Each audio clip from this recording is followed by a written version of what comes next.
अनुसूचित क्षेत्र आरक्षण मोर्चा की रैली में संभाग भर से पधारे हुए सभी साथियों को नमन, पुरखों को नमन, राजा मासिया भील को नमन, सभी राजाओं की औलादों को नमन।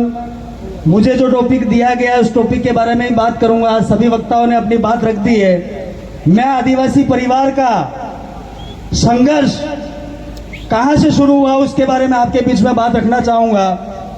2006 के अंदर आरपीएमटी के माध्यम से सरकार से लड़ करके उस सेवा के अंदर 5.5% रिजर्वेशन की शुरुआत करी। उस शुरुआत के साथी भाई विक्रम कटारा आज हमारे बीच में आए हुए हैं। इनका तालियों से स्वागत करके अभिनंदन। इसके बाद में एक साथी हमारे बीच में और आया हुआ है। अगर वो रोया नहीं होता तो आज आदिवासी परिवार नहीं होता। ये मैं आपके बीच में कहना चाहता हूं। बॉर्डर, गुजरात के बॉर्डर पे रहने वाला हमारा भाई रमेश खोकर अगर उस टाइम में उस सरकारी कॉलेज के आगे आकर के हमारे सामने नहीं रोया होता, उसका बीएड में उस टाइम सिलेक्शन नहीं हुआ था। 918 बच्चे उस टाइम में पूरे संभाग भर से रह गए थे।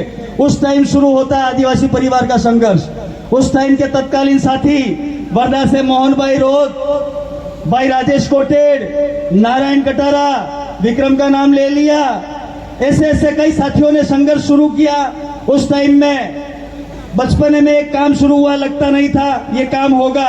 फिर आता है टेट का संघर्ष, फिर आता है रीट का संघर्ष। जो लोग ये कहते हैं कि मात्र राजनीति कराई है इन लोगों ने, जो लोग ये कहते हैं कि आदिवासी परिवार ने मात्र राजनेता पैदा किए, मैं इस मंच के माध्यम से कहना चाहता हूं, शुरुआत आरक्षण से करी थी और आज फिर हम आपको आरक्षण के बीच में ला करके खड़ा किया है।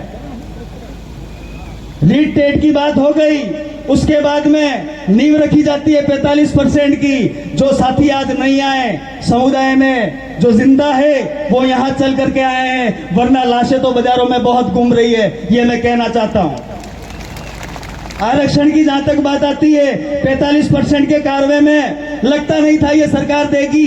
ये रिजर्वेशन की बात उस टाइम में उठी, उस टाइम में हमारा मिलना बवर्जी से होता है और बवर्जी धरने पे आते हैं। मैं आज इस मंच के माध्यम से मन्नारा मेघराज भाई तावड़ को याद करना चाहूंगा, जिन्होंने 98 दिन धरने के अंदर तकरीबन 4 से 5 दिन वहां रात गुजारी थी हमारे बीच में, और बवर्जी हमारे बीच में वहां रात रुके। इसी की वजह से आज ये सफेद और काले पड़े हुए हैं। वहां इनको एक मच्छर काटा था, उसकी वजह से बवर्जी का ये हुआ है। लेकिन उस टाइम का जो संघर्ष था, उस संघर्ष में 45% की जब नींव रखी जा रही थी, उस टाइम के 2-4 साथियों को याद करना चाहूंगा जो दूसरे दलों में बैठे हुए हैं। नंजी मीणा, कनकमल जी कटारा, 2 मिनट रुक जाना।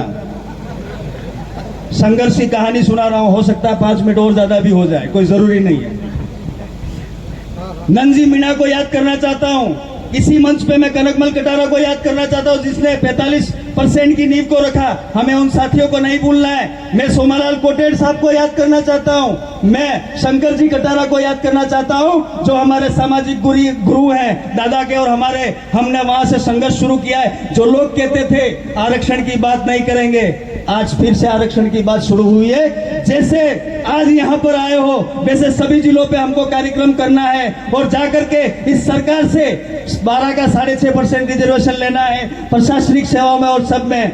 2016 के अंदर 15 में हम लोग किसी और दल में काम करते थे। 12 में विक्रम को प्रेसिडेंट बनाया, 13 में राजकुमार भाई को प्रेसिडेंट बनाया, 15 में संजय परमार को प्रेसिडेंट बनाया। ये कहता हूं तो थोड़ा सा गड़बड़ लगता होगा कि नहीं साथियों को, कहां याद कर रहा हूं उन पुरानी बातों को। भाइयों, बहुत सारे सामाजिक लोगों का इस संघर्ष में मौत हो चुका है, उनका नाम हम लोग नहीं लेंगे। उनकी वजह से नींव रखी गई है। नींव के पत्थर को हमेशा याद रखने की जरूरत है। 16 में हमने इसी डूंगरपुर के अंदर बिल प्रदेश विद्यार्थी मोर्चा का गठन, ये कांति भाई बैठे हुए हैं, मेरे ही मुंह से बिल प्रदेश विद्यार्थी मोर्चा का गठन किया गया है। नाम बवर्जी ने दिया था। ये आज कहने का जरूरत इसलिए पड़ा है, आज आरक्षण की बात कर रहे हैं। हमको हमारे आने वाली पीढ़ी के लिए, हमको बच्चों के लिए, आपके बच्चों के लिए लड़ने की जरूरत है। रिजर्वेशन को लेकर के लड़ने की जरूरत है। जल में रिजर्वेशन, मैं तो ये कहना चाहता हूं इस मंच के माध्यम से, जिसके पास 25 बीघा जमीन है, वो भले दूसरी जाति का है, उसके अंदर भी बिलों को रिजर्वेशन देना चाहिए। इन्हीं बातों को कहते हुए